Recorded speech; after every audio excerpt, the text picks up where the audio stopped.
Será que Arthur Aguiar do BBB é manipulador, persuasivo? Ele tem uma boa retórica para convencer as outras pessoas? Calma que você vai entender até o final desse vídeo.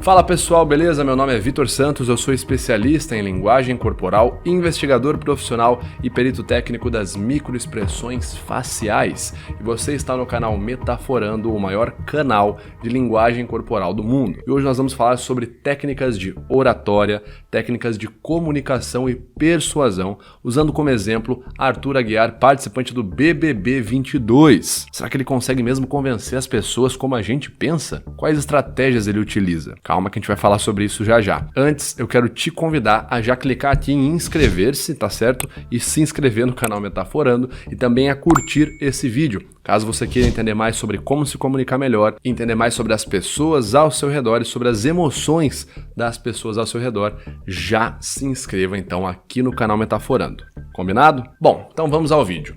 Tá rolando o BBB 22, um dos reality shows mais assistidos na TV brasileira. E dentre vários participantes, um que tem se destacado muito é o famoso ator Arthur Aguiar. Olha que estranho, ator Arthur Aguiar, que já protagonizou diversos trabalhos ali teledramáticos na própria Rede Globo. Muitas pessoas têm prestado atenção no Arthur por diversos motivos e um deles é o fato, segundo os internautas, dele contra-argumentar, debater, discutir muito bem. Várias pessoas dizem que na argumentação, no jogo da discórdia, é difícil bater de frente com ele porque ele argumenta muito bem. Ou seja, ele é muito persuasivo, pessoas inclusive dizem que ele é manipulador. E nós não vamos entrar no mérito de julgar o caráter, a personalidade da pessoa com base em comportamento não verbal, tá certo? Isso de fato não se faz. O que nós vamos fazer nesse vídeo é comentar alguns aspectos da oratória, da forma que o Arthur Aguiar debate, argumenta, que são sim pontos positivos de uma boa comunicação, de uma boa oratória que você mesmo, inclusive, pode utilizar no seu dia a dia. Então vamos aos pontos de uma boa comunicação, de uma comunicação persuasiva em Arthur Aguiar. O primeiro ponto é o gestual. Arthur utiliza muitos gestos ilustradores para complementar o conteúdo verbalizado. O gesto ilustrador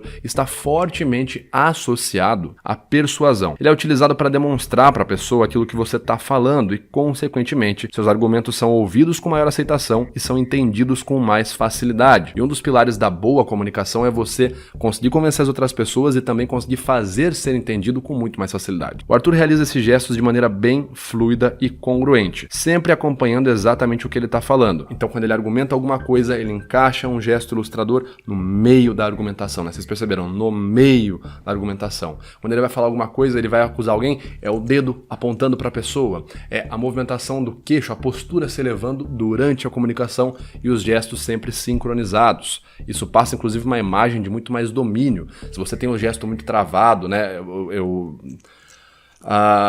O gesto muito próximo do corpo, né? Um gesto que não é tão abrangente, você acaba passando uma imagem de alguém que é um pouco mais submisso, não tem muita autoconfiança. No Arthur a gente não vê isso, a gente vê os gestos fluidos, abrangentes, quando ele precisa colocar o gesto abrangente ele coloca, né? Ele avança bastante os membros e sempre sincronizados com a fala, exatamente igual eu acabei de fazer. Além disso, muitos desses gestos são pontuados de cima para baixo, prestem muita atenção, o Arthur gesticula muito com gestos saindo de cima para baixo, exatamente esse desenho, esse movimento de gesto. E gestos assim são fortemente associados à ideia de dominador ou dominação e também estão associados com a autoconfiança. Então o gesto de cima para baixo passa a ideia de alguém que está dominando, que está confiante, que está querendo comandar a situação. E isso inclusive é percebido pelos outros muitas vezes como um gesto de alguém confiante, né? Por exemplo, tem uma diferença grande entre eu virar para você e falar: eu acho que a gente deve ir por ali, ó. Ali. Olha o gesto de baixo pra cima. E eu falar pra você: então, pessoal, eu acho que a gente tem que ir por ali. É ali que a gente tem que ir.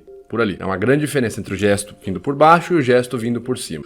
Passa uma ideia de confiança e de que você sabe o que está fazendo. Ainda para reforçar a imagem de autoconfiança, o Arthur, lembrando que ele é ator profissional, ele utiliza muito bem a sua linguagem não verbal, a sua postura corporal para transmitir confiança. Ele sempre faz uso da chamada Power Pose, tá certo? O termo cunhado pela pesquisadora Amy Cuddy, que é abordado no seu livro O Poder da Presença, diz respeito a uma postura geralmente para a gente parecer maior, parecer mais potente, mais confiante, frente, e essa postura, né, de poder, essa power pose, geralmente é o quê? O queixo um pouco mais elevado, o tórax um pouco mais para frente, o tórax livre, né, sem braço cruzado nem nada, é o tórax livre, a parte aqui da frente do corpo à mostra, palmas da mão para cima, uma postura sempre demonstrando ali superioridade. E o Arthur Aguiar faz bastante isso quando ele está discutindo. Inclusive ele usa muitas vezes a impelida de queixo. Ele, muitas vezes, quando ele vai conversar com alguém ali no jogo da discórdia, alguém que ele geralmente discorda de alguma coisa, ele usa muito a impelida de queixo para parecer maior que a pessoa. Esse comportamento, inclusive, está associado a desafio. É um comportamento onde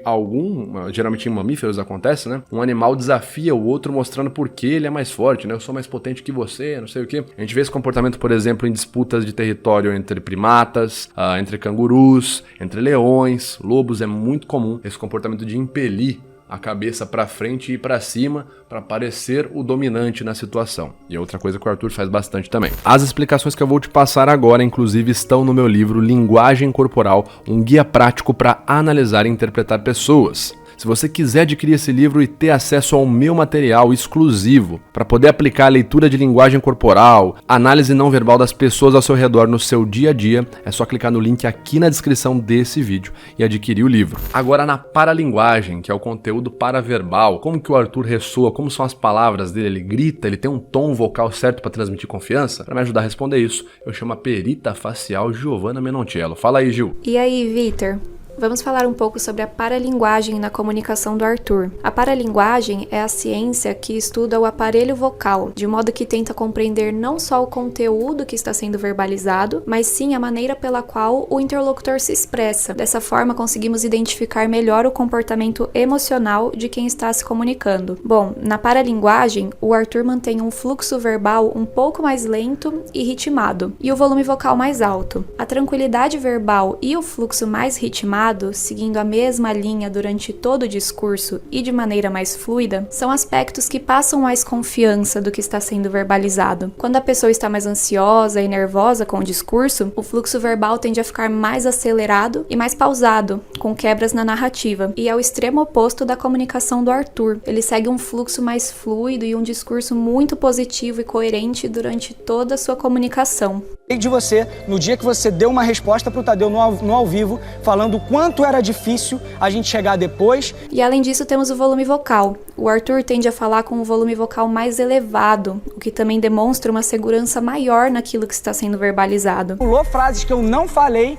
Vem comigo no paredão, nenhum momento eu falei isso. E quando eu tava conversando com a Lina sobre jogar sozinho, isso é como eu me sinto. Na paralinguagem, a tendência é que quando estamos confiantes e seguros daquilo que verbalizamos, temos essa tendência de falar mais alto. E quando tem uma insegurança maior, uma incerteza do que está sendo verbalizado, a tendência é que o volume vocal seja mais baixo. Então esse é outro ponto muito positivo na comunicação do Arthur. Agora, além dos aspectos da comunicação não verbal, o Arthur também tem um outro critério que ajuda muito, que ele é um bom ouvinte. Inclusive, se você quer contra-argumentar as outras pessoas, o próprio Arthur Schopenhauer já fala isso no livro A Arte de Ter Razão, um clássico da oratória. Você precisa ouvir com atenção, prestar atenção e entender qual é a estrutura do argumento dos seus oponentes para você contra-argumentar e derrotar eles. Isso o Arthur faz muito bem. Ele ouve tudo que a pessoa tem para falar, ele deixa ela colocar tudo, para daí ele começar a quebrar os argumentos um por um. E geralmente ele embasa muito a argumentação dele, né? Ele tenta pegar fatos ali, ou dados que sejam mais fatídicos, para embasar. Olha, tal coisa aconteceu na casa tal dia, depois tal dia, e aí ele constrói uma narrativa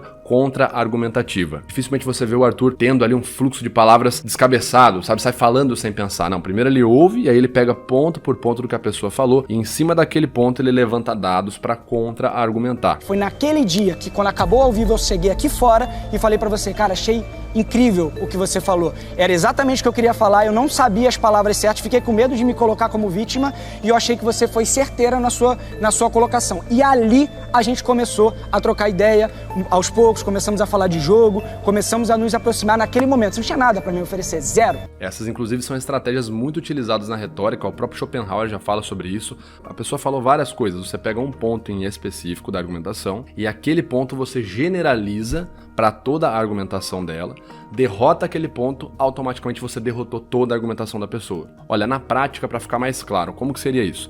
Imagine que um grupo de pessoas ali, 2, 3 pessoas do seu local de trabalho ou do seu local ali familiar, vem reclamar com você. Elas falam o seguinte: olha, Vitor, você é um cara muito invasivo, você fica muito perto da gente, puxa muito papo que a gente não quer falar, pergunta coisas que a gente não quer responder, fala muito alto e acaba sendo muito difícil ficar perto de você, sabe? A gente gostaria que você fosse embora. Como que seria uma ideia de contra-argumentação generalizada? Eu falaria o seguinte: olha, você está dizendo que eu falo muito alto, tem um medidor aqui de decibéis para você julgar que eu falo muito alto? Você me disse que eu falo muito alto, mas nesse mesmo ambiente, outras pessoas não me falaram que eu falo muito alto. Você disse que eu falo muito alto, entretanto não existe nenhuma legislação nesse local, nem nessa casa, enfim, nesse bairro, sobre falar muito alto. Então quando você usa isso como argumento forte para me tirar daqui, provavelmente é a sua interpretação pessoal, o seu preconceito comigo, com as coisas que eu falo, que estão querendo que eu saia. Você de maneira preconceituosa, então está desencadeando um comportamento que sim, é socialmente negativo. Preconceito, tá certo? Contra as pessoas que não pensam da mesma forma que você. E aí você tá mascarando esse preconceito dizendo que eu falo alto. Portanto,